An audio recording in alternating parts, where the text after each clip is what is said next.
Sahana vavatu Sahanau bhunaktu Sahaviryam karavavahai Tejasvinavadhitamastu Ma vidvishavahai. Om Shanti Shanti Shanti. May the Lord protect us. May He nourish us. May we acquire the capacity to study and understand the scriptures. May our study be brilliant, and may we not cavil at each other.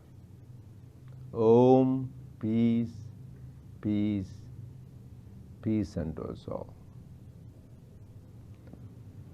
Dear brothers and sisters, loving Sai Ram to all of you. Welcome all of you for the online satsang of the Sathya Center of Arcadia. We are continuing the study guides on the theme, happiness is union with God. Because as you might be aware, this year the theme for the online birthday celebration program, please make a mark of it in your calendar, November 21st and 22nd of this program. The theme is happiness is union with God. Because that is the ultimate goal of all of us, is to be happy and to be united with God.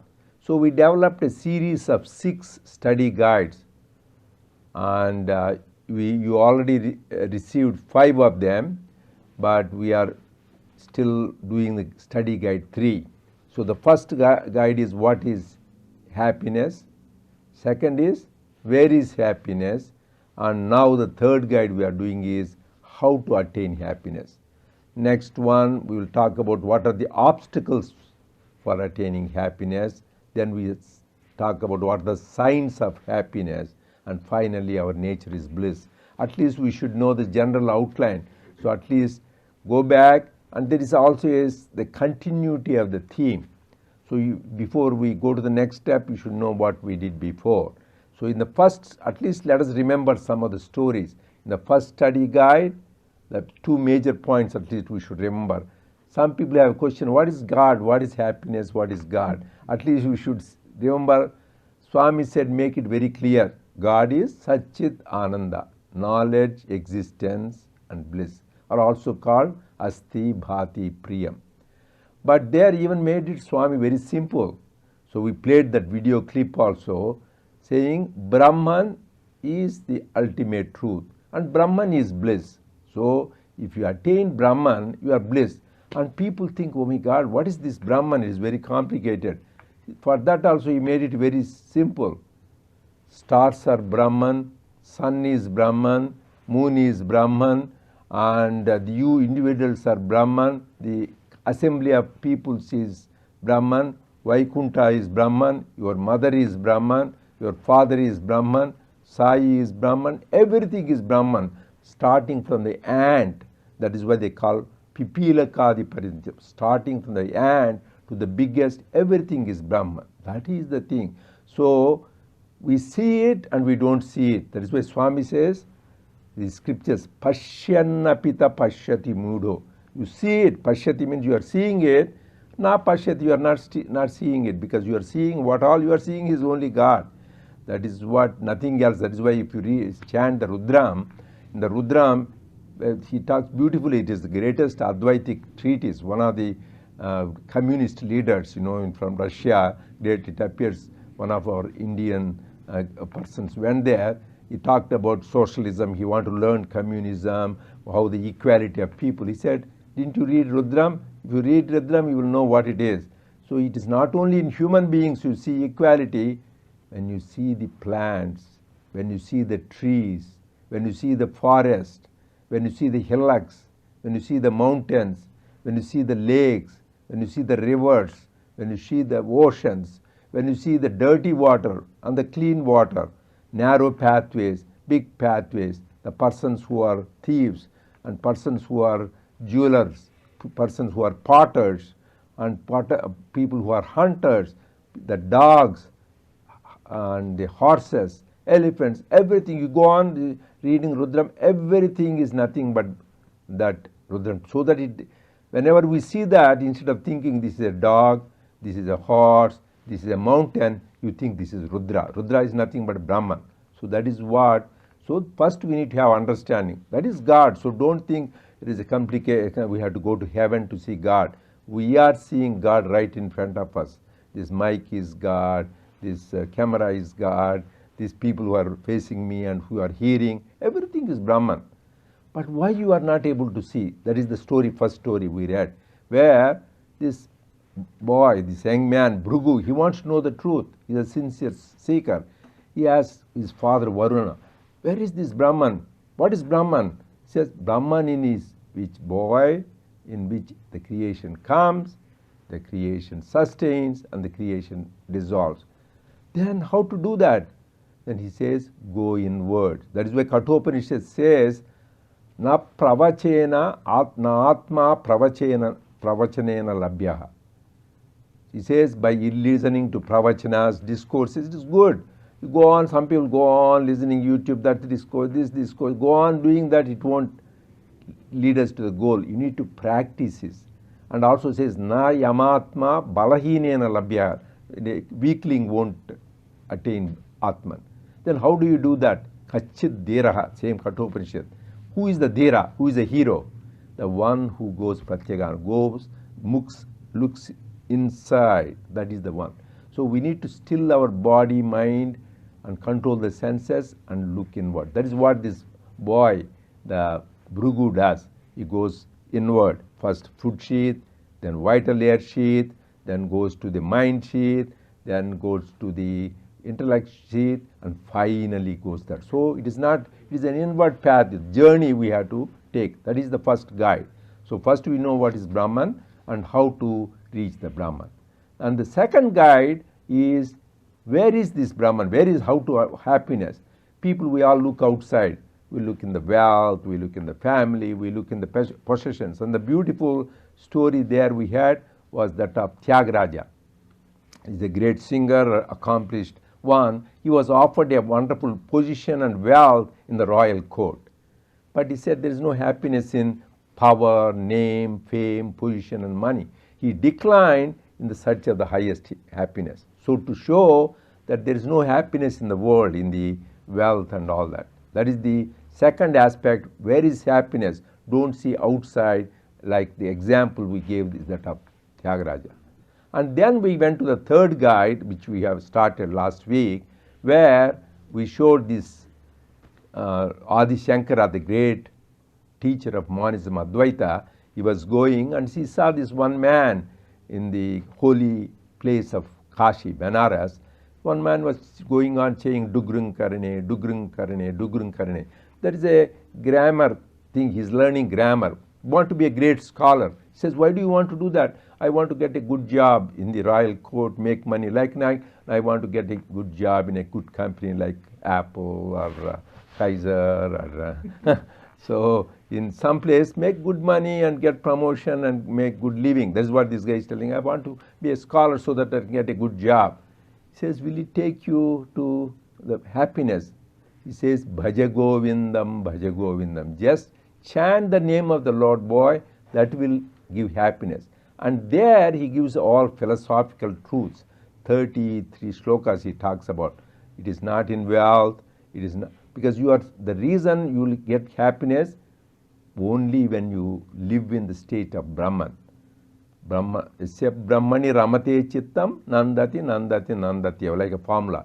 Yasya Brahmani Ramate Chittam, whose heart dwells in Brahman, he will be in bliss. Nandati Nandati Nandati Eva. But we are not able to do that. Last week we talked about. Same Shankara says, because when in the childhood we are interested in games, play with our friends, and when you grow up you are interested in studies, a job and sense pleasures, worldly achievements, power, position. You spend all your young days and middle age.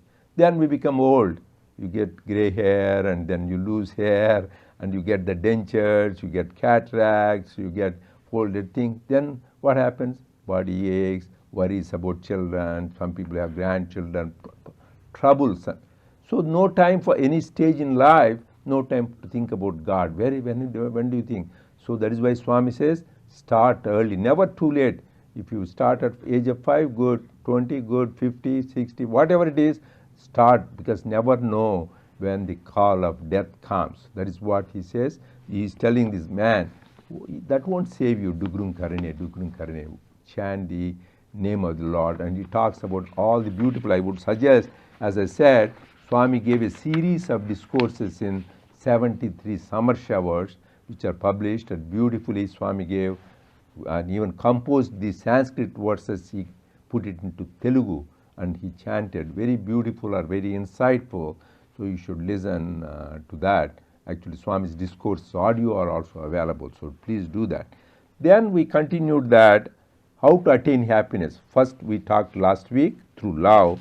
Now today will be continued. So through love we talked about divine love. It is not worldly love. And we always talk about what divine love is. It is not conditional. It is selfless. There are people who attain that happiness through the love. The great people, they sacrifice the lower thing. We talked about Tyagaraja, and we talked about great devotees like Mirabai, Surdas, Purandardas. There are great devotees like even Lord Buddha. They sacrifice the lower things for the higher things. Otherwise, you can never attain that. Even simply to get a degree, to get a job, you work long hours. You go there at 8 o'clock, and people say, "Oh, I came late because so much work to do, so much." Even for worldly thing, you need to sacrifice so many. And here, you are talking about the highest. Yam labdhva cha aparam labham. Having attained which, there is nothing more to attain. In everything else, you can attain. Like, for example, one of my friends who used to work with a Nobel laureate in Caltech, that guy said he got one Nobel Prize, but he's trying to get another one. Not happy. Somebody is a billionaire, he wants to make it more billions. So somebody is also Grand Slam in sports, one of the thing, he wants to get another Grand Slam in tennis, whatever it is. So there is never satisfaction, what more. But here, a stage comes, you don't care for anything. Having attained which, there is nothing more to attain. So to attain that stage, how much more we need to be prepared. That is what he is talking about. Only that can happen through divine love. So that we call divine love is the source, the path, and the goal. So actually, all of you watched the nice darshan video today. How beautiful Swami, you can see what divine love is. He was showering love on the devotees, walking among them, giving them vibhuti, taking their letters, spending his time. So people, most of the time devotees go to God, right? We go to the temple. Here God is coming to the devotees. So how sacrifice. So he is not telling, hey, come and everybody come unto me. He is walking among and giving darshan to people. So that itself is an example. Most of the time, gods, where we go temples, you go there, not he doesn't come to you. Here, he is coming to you and giving darshan, taking letters, blessing you, giving you vibhuti. And you saw not only for human beings, you saw for the elephant, you saw for the cows, you saw for animals. That is what divine love is. Just it flows. It doesn't matter what it is. So whether it is animals, whether it is birds, bees, humans, that is what is the example. When you see these great masters, avatars, you learn what really divine love. Till then we don't know. Now we can continue with this study guide 4. Just at least we can start. So study guide 4, we are starting overcoming obstacles to happiness. So first is the inspirational story, Ubhaya Bharati. One day Ubhaya Bharati was going to the river for a bath with her women disciples. She saw an ascetic who had renounced everything in life, sleeping on the wayside. He was resting his head on a hollow water jug, using it as a pillow, and at the same time ensuring that nobody took it away. As long as you have attachment and ego, you can never understand the Atma, self, or experience Atmic bliss. In order to convey a lesson to the ascetic, Ubhaya Bharati spoke within his hearing the following words to one of her disciples. Look at that ascetic who has ostensibly renounced every kind of attachment, but he has not given up his attachment to his water jug. On hearing these words, the ascetic got enraged. He thought, is a mere woman entitled to teach me as to how I should behave? While Ubhaya Bharati was returning from the river, the ascetic threw the jug at her feet and said, now see what my renunciation is. Ubhaya Bharati remarked, alas, you are not only filled with attachment, abhimana, but you are also filled with ego, ahankara. On hearing these words, the ascetic ran up to her, fell at her feet, and pleaded for forgiveness of his faults. Sathya Sai speaks, May 27, 1990. So this is a Chinnakatha by Swami, a short story with a very important message here. He is giving us a practical example of why we have to always watch our actions and our thoughts, because they are what makes our character.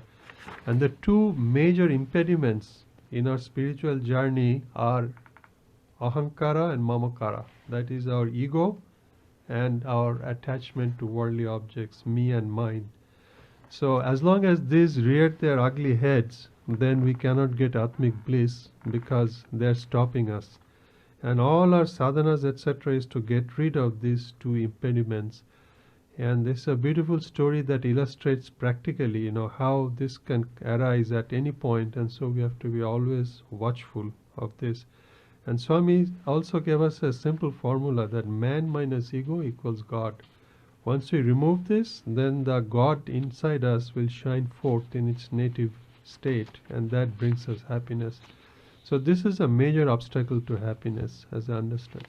Sairam. Good, Sairam. Yeah, this is a nice story. Actually, people go on our website or the guide we sent you. This is, somebody did a beautiful graphics to illustrate, even though you may not read the whole story. Just you look at the graphics, you can see that how this person who renounced everything, he thought he renounced, but he didn't renounce ego and attachment. We think, Swami says, renouncing the physical things, you think giving up the worldly family or your job, that is not renunciation. Real renunciation is that crossing the ego. So that is the main obstacle. That is why he said you should tell ego, you go.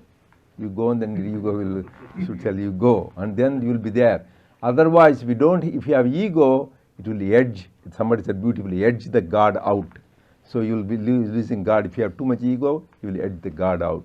So you should say ego, get lost, and then you will have that. Because it is very tasty. That is why we sing one of the names of Krishna, Madhusudana he Madhu. Madhu is what? Honey. So this great demon is called Madhu. He kills that. And Madhu, that honey is nothing but what? For every one of us, what is the sweetest? He is our ego.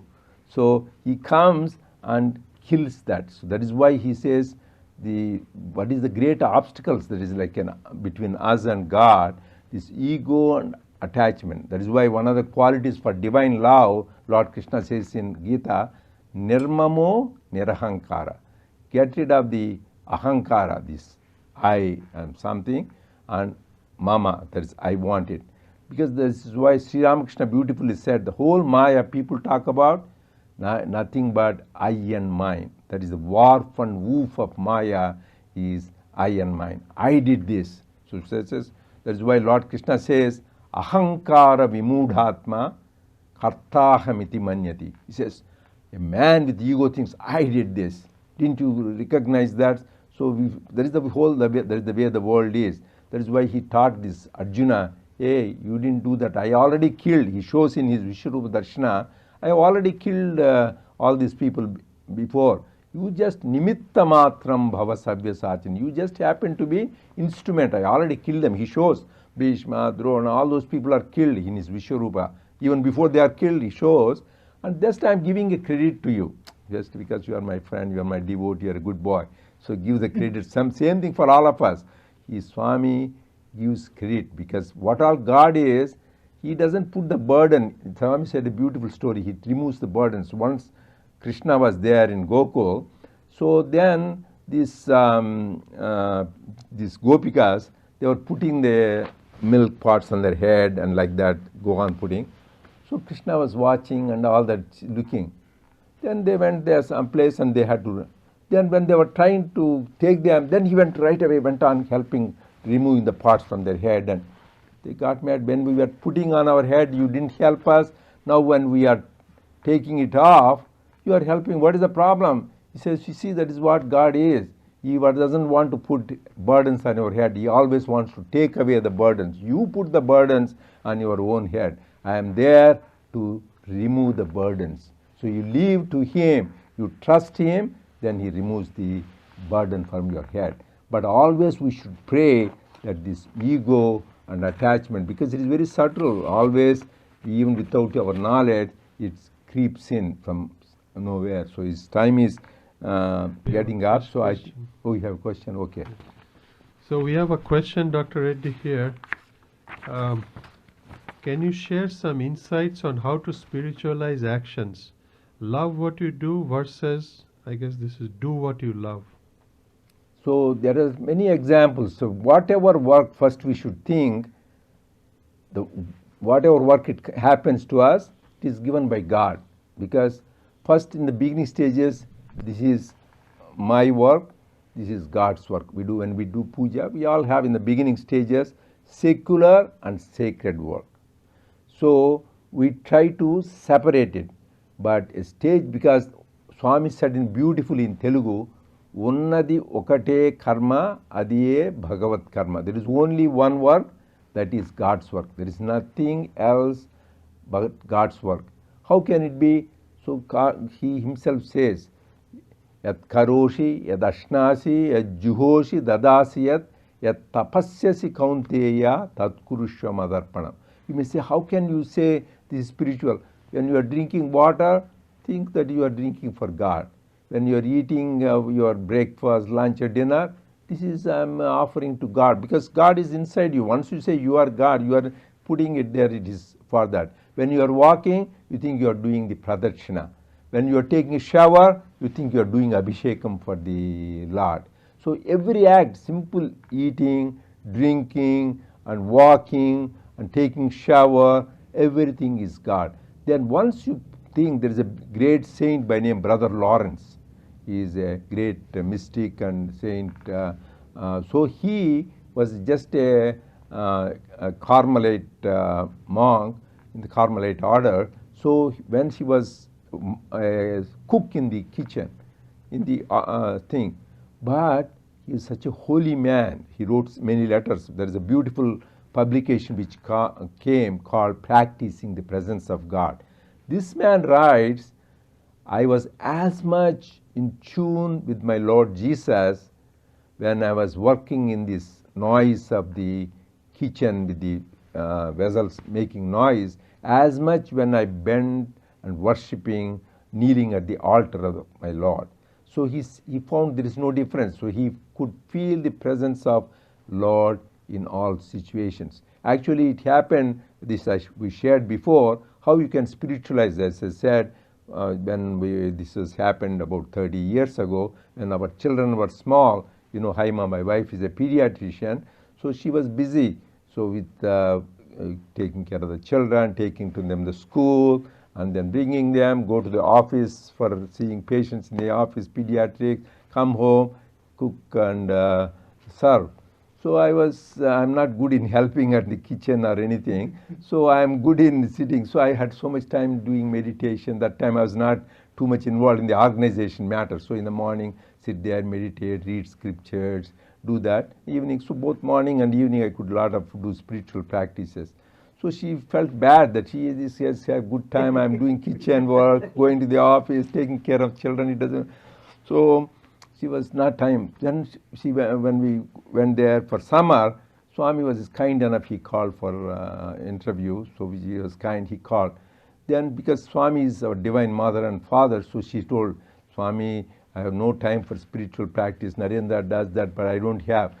So I thought I'm in trouble because he may said cook at home or help her in the kitchen, do coffee. I know that is punishment for me. I said, I can, my God, Swami.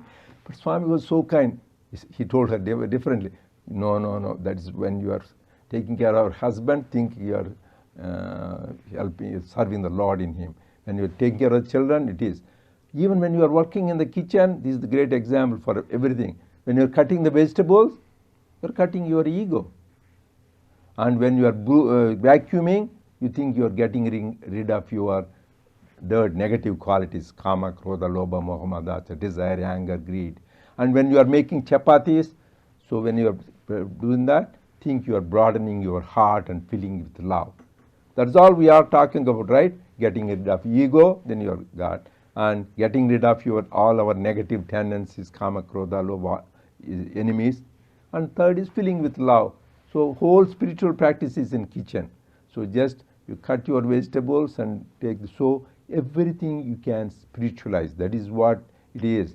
So when you have time, it doesn't mean you should still do japa, meditation, reading scriptures. You do that, but when we don't have time, even one of the students from USA, Swami's students, but he was working here in USA. I know some of you guys, IT people, work 7 days a week, 8 a.m. to Swami, I don't have time to think about you, so much work.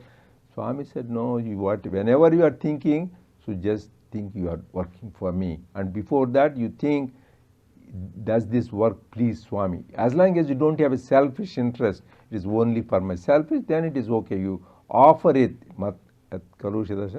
madarpanam, that means you give it to him, then it becomes spiritualized. Automatically, when we offer food to Swami, we all eat, right? Every day, everybody eats. The minute you offer, it becomes prasadam. The minute you offer the water to God, it becomes tirtham. The minute you offer the shower to God, it becomes abhishekam. So same thing, you offer the whatever work we do, just the same work. But Swami, I offer this to you. Then it becomes worship. That is the whole secret, how to spiritualize. Okay, now we can proceed with the main quotes. Thank you. So now we are reading Study Guide 4, that is Obstacles to Happiness, page 4. Mind. Here is a door. You have put a lock on the door. Put the key in the lock. When you turn the key right, the lock opens. When you turn the key left, it closes. The same key, the same lock. The difference is only in turning. Your heart is the lock, the mind is the key. Turn the mind towards the world, there is attachment. Turn the mind towards God to get detachment. For attachment and detachment, the mind is responsible. So direct your mind towards God. April 6, 1993. It is said, quote, the mind is the root cause of either bondage or liberation. Manava manushyanam karanam bandha mokshaya. Hence, one has to keep the mind under proper control by putting some ceiling on desires. January 1st, 2009. You alone are responsible for your happiness or misery. You alone are responsible for your condition and your experiences. Make your thoughts pure. Realize that you are human and that there is the divine in the human. It has become a bad habit to blame others for one's plight. March 28, 1996. The root cause for all the troubles we face is that we forget God and hanker after illusory worldly things. Happiness or sorrow is all our own making. God is always blissful. He always gives us happiness, joy, and bliss. We, out of our illusion, misinterpret God's gifts as difficulties and feel sorry for the same. Your own feelings are responsible for your suffering. Hence, change your feelings, develop a positive attitude, and you will never experience pain and suffering. January 15th, 2008. It is most essential you understand that everything happens as per His will. Whatever happens is for your own good. With such firm conviction, you should accept pleasure and pain, good and bad, with equanimity. It may be difficult for you to bear misfortunes. you should pray to God to grant you the necessary strength to bear them. You may have difficulties today, but tomorrow it will be different. Difficulties are like passing clouds. They will certainly give way to happiness. February 26th, 2006. Bear all difficulties with a view that these are steps to take you to a higher plane. Only then will you experience peace and happiness. If you keep on worrying about your difficulties, the difficulties will increase. When difficulties arise, do not treat them as problems. April 29th, 1997. Shall we stop here? Yeah. So one of the beauties of Swami's discourses and the excerpts is that they are so practical. But we have to study them, absorb them, and then use them in our own lives. That is the key. So the first thing to understand, Swami says, which is very important, and Dr. Reddy touched on it before, is the mind. Because the whole world, Swami says, is contained in our mind. And as goes the mind, so goes everything else for you. For every individual person, every one of us, our mind holds the key. And Swami puts it very straightforward, simply. It's like a key and a lock. When we turn it towards God, we go towards the qualities which are divine, which the key quality is happiness. Peace and happiness can be found only in the divine. And when we turn our mind towards the world, then we get attached, we get into tangles, and then we get into the corresponding actions and reactions. So the mind is the root cause of the bondage, and that is said in our Upanishad also, that maneva manushyanam karanam bandha mokshaya. It is the cause for either liberation or bonding, both. Then Swami says that how do we do this? We have to put ceiling on our desires, because these desires are the ones that are binding us. But to put desires down, we have to turn our mind towards God. So he says that don't blame others. Everything that happens to us is due to our own working. As the mind goes, so we reap the rewards.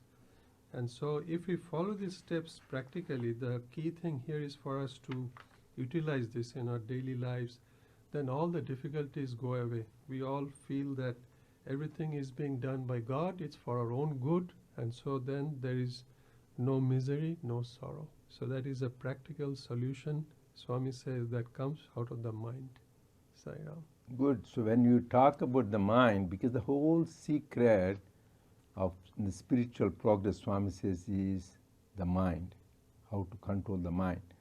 Actually, Swami gave a series of talks in Telugu called Manassu Marmam. It came as a book, and it is also translated into English, series of discourses, mind and its control. So this is beautifully, Swami talked about the whole thing, because this is the one we all know that. So how the mind is, there is a famous saying like this, manave manushyanam karanam bandhamochiyat yad bhavam tad bhavati. As you think, so you are. If you dust, you think you are, you will be dust. God, we are, you are God. That is why Swami says, always assert your divinity. It is a sin to think you are a sinner. That is why some of the Semitic religions say, oh, you are a sinner, God. He says, never say you are a sinner. You are divine. That is why in one of the mantras also, people, papoham papa karmaham.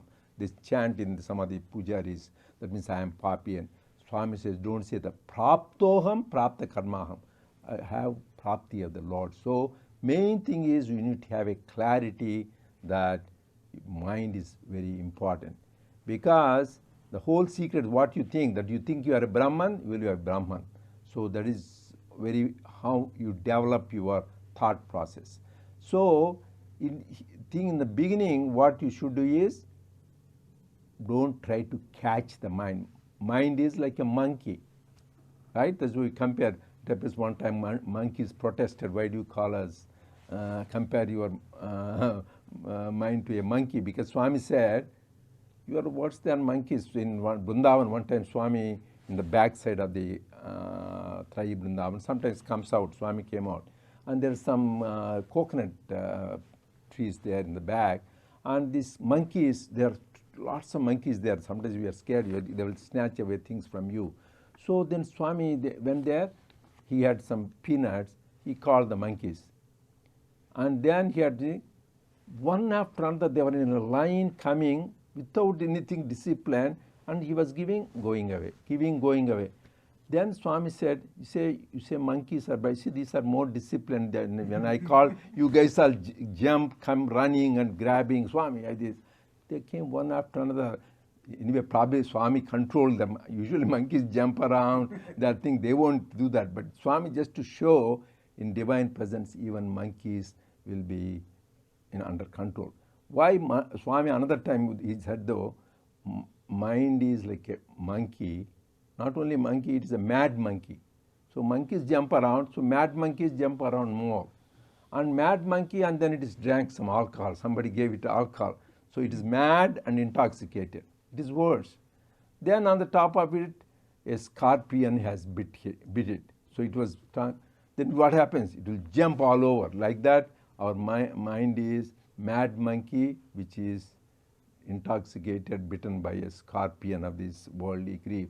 So to control this mind is very hard. That is why Swami says beautifully, don't try to catch the mind, watch the mind. Like we gave the example of little baby is there, so it will be little baby crawling all over, you can try to catch, I will try to run away. Okay, go wherever you want, I will just watch. Then it will behave. So try to say, watch, okay, these thoughts are coming, sometimes good thoughts come, sometimes bad. Don't identify with the thoughts. Dissociate with the thoughts. Say you are a witness of the thoughts. Actually, one time we were in an interview with Swami, one girl said, Swami, I always get this bad thought, what to do? Then Swami gave an example, nice example, that in front of your house, a truck load of garbage goes, then it smells, stinks. Then after a while, there is truckload of jasmine flowers goes, nice smell comes. So one time you came red smell, so don't get identified with that. Similarly, negative thoughts and good thoughts come, just be a witness. So don't try to catch the mind, just the watch, be a witness. And then comes next stage is try to still the mind. First is watch, then you can still the mind. That's why I said hilo mat, I have told one, bolo mat, hilo mat, and bolo mat. So just don't be restless, like you don't go on moving around, or don't try to talk too much, or don't try to think too much. So bolo mat, hilo mat, socho mat, rovo. When we don't do that, rovo mat, we will always muskurana, they always be happy and smile.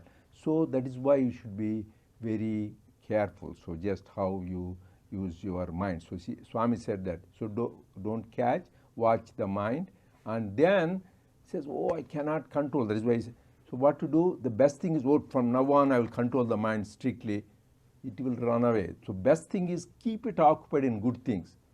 Sai Ram, Om Sri Saran, Japa, or do good deeds, help somebody else. So, or read some nice scriptures. Always keep the mind occupied. Swami gave the beautiful example. There is a dirty smell in some room. So you want to drive it away? No, just come and put an incense stick. Automatically the dirty smell is gone, right?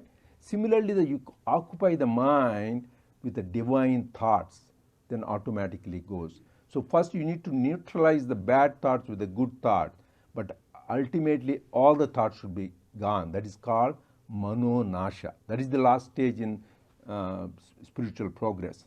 First is you observe, then you says mano nigraha, you control the mind and still the mind, and finally mano nasha. That is why in Telugu beautifully said, Sathya sankalpamulate sadhuvagunu, dushta sankalpamulache dukkhitudagunu, sakala sankalpahinude sadhuvagunu.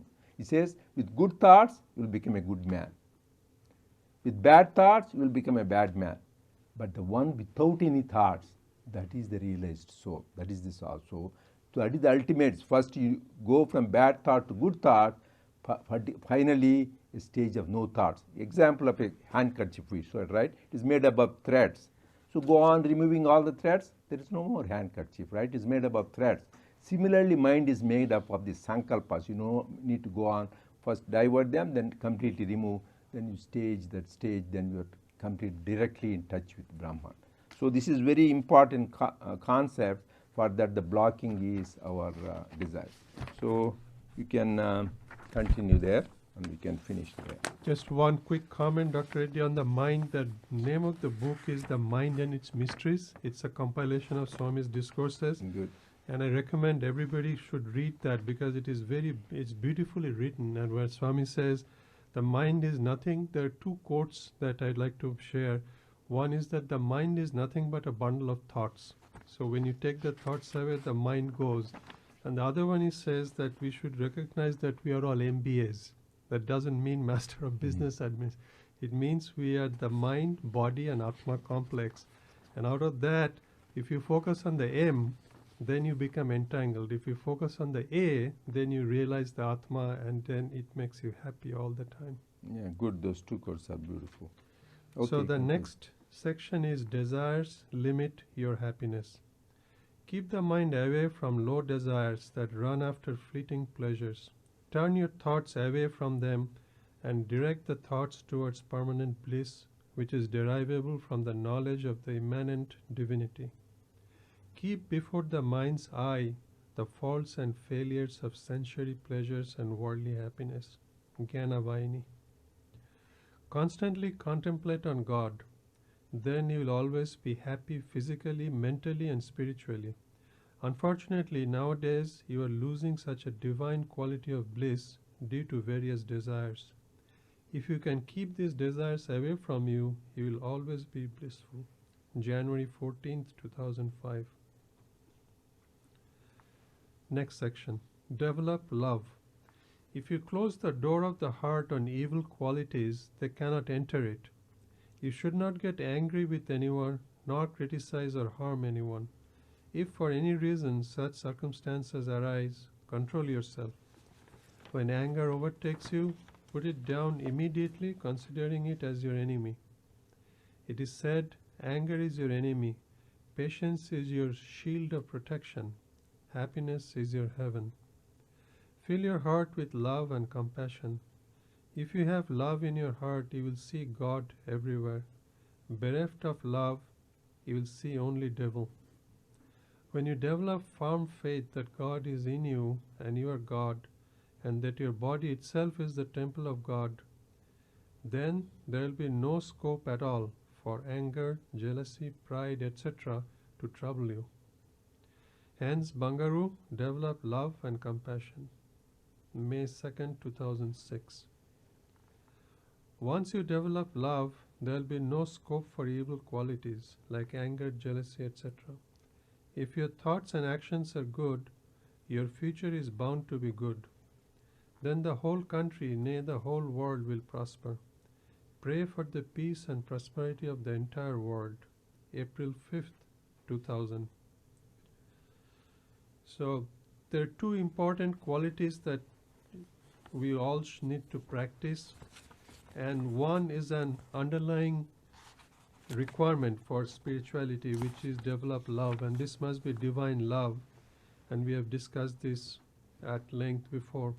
But the other one is also important, which is desires. Swami says that desires are one of the chief causes of all our unhappiness, misery, and all the negativity that we have in the life. And how to get rid of these desires? He has given us a very simple mechanism, sealing on desires. And this can be applied to anything. Anything that you desire in your life, you can slowly reduce it, put a ceiling, and then eliminate it. And man minus ego equals God. Similarly, man minus desires equal happiness. And so he's pointing out these two things, that desires and to watch that you have love. And how can you tell you have love? The person who has love will not get angry, they will not have enemies, they will not have negative thoughts towards anyone. And more we go towards that, more we are going towards God. So those are the two important things. Thank you. Okay, I know there are some Telugu speaking people also online. They will enjoy. This is the Swami beautifully sings this Telugu thing when anger takes. Tana kopame tana shatru, tana shantame tanaku raksha, daya chuttambau, tana santoshame tana swargamu, Tana dukkhame narakamandru tatyamu sumati. Sumati means good-minded man. There is a book called Sumati Shatkam. Truly, tana kopame tana shatru. You are no. Do you think, oh, that guy is enemy? There is no other enemy. Even Prahlada tells his father, you have conquered all the planets because the greatest scientist Hiranyakashipu, but you didn't conquer yourself. So tana krodhame, tana kopame tana shatru. Your anger itself is your enemy. Tana shantame tana. Once you are peaceful, then there is no other. That is itself your greatest protection. Tana santoshame tana swargam. So she says, if you are happy, always blissful, oh, I want to go to heaven. If you are blissful here, heaven is here right now. But you are tana dukkhame narakamandu. So you are miserable, depressed, and there is no hell, is not anywhere else. It is down here. So my mother says, somebody says hell, go there, go to the hospital, intensive care unit with the tube here, tube there. So this, you read in the hell, right, they torture you, yamas. She says those all people, the Yamadutas, come and put your tube there, tube here, and hurt. You're painful. So misery is nothing but hell, and happiness is nothing but heaven, and anger. So here Swami is talking about these three things are the gateway to hell. That is what Lord Krishna says in Gita. Kama, Krodha, Lobha. So if you want to get into hell, you want quick pass, go through these three gates. Either you want Kama, these selfish desires, Krodha, anger, and Lobha, the greed. So Swami gave the beautiful example. Just by Kama itself, wrong desire, the whole Ravana, his whole clan, everything, his children, family, everybody was destroyed, right? And the Krodha is example of Hiranyakashipu. He hated Vishnu. So that what happened? He was annihilated by Lord Narasimha. And Lobha, the greed, the Duryodhana is the example in Mahabharata. Even he had the whole kingdom, he didn't want to partake even a piece of the land for his cousins. So because of the war, not only he, all his 100 brothers, the family, everybody was killed. So just desire by itself, anger by itself, greed by itself. Now he says, unfortunately, we have all the three. Then it is, you can imagine how dangerous it is. By one negative quality, that whole race was destroyed, Ravanas, and then Hiranyakashipu and that, and Duryodhana. Here, if you have all the three, how dangerous. That is why you should nip it in the bud. The desire, you need to cut it down. That also we talked about chapter 2 of Bhagavad Gita, where he says, everything starts thinking about objects, then Kama. Dhyayato Vishayan Pumsas Sangaste Pishapache Sangat Sanjayate Kama. Kamat Krodho Vijayate. Because of desires only, if your desire is not filled, you get angry. If you don't have desire, if somebody comes in the way of your desire, then only you get upset. Right? It didn't happen. Krodhat bhavati sammohat. Because of that, you lose your judgment. Sammohat smriti vibhramaha. Smriti bhramshat buddhinasho buddhinashat pranashyati. Downhill course. After that, your judgment goes and the downfall. So you should be very careful. Don't yield to the anger. And Swami, there are many discourses you can go, how to control anger, how to study. We talked about it also. What is sattvic anger, what is rajasic anger, what is tamasic anger, and how to go from tamasic to rajasic to sattvic, and finally, no anger at all. So these are the various aspects. For that, first is to get rid of the desires and develop love. Once you have love, automatically all these things will be, as you develop more attachment to God, think more about Him, and love everyone, then automatically we develop purity. And another thing here at this point, before we start the next guide, I want to tell this. There are 4 Purushasthas: Dharma, Artha, Kama, Moksha. This is for everybody. That means live righteously, earn money. Dharma, Artha combine. First, these are 4. Dharma means right conduct, Artha means wealth, and Kama means desire, Moksha is liberation. So first 2 you should combine, Dharma and Artha. That means you earn by righteous means. And then Kama and Moksha. That means if at all you have any desire for liberation. That is not considered a desire. Everything else is a desire, but desire for liberation is not a desire.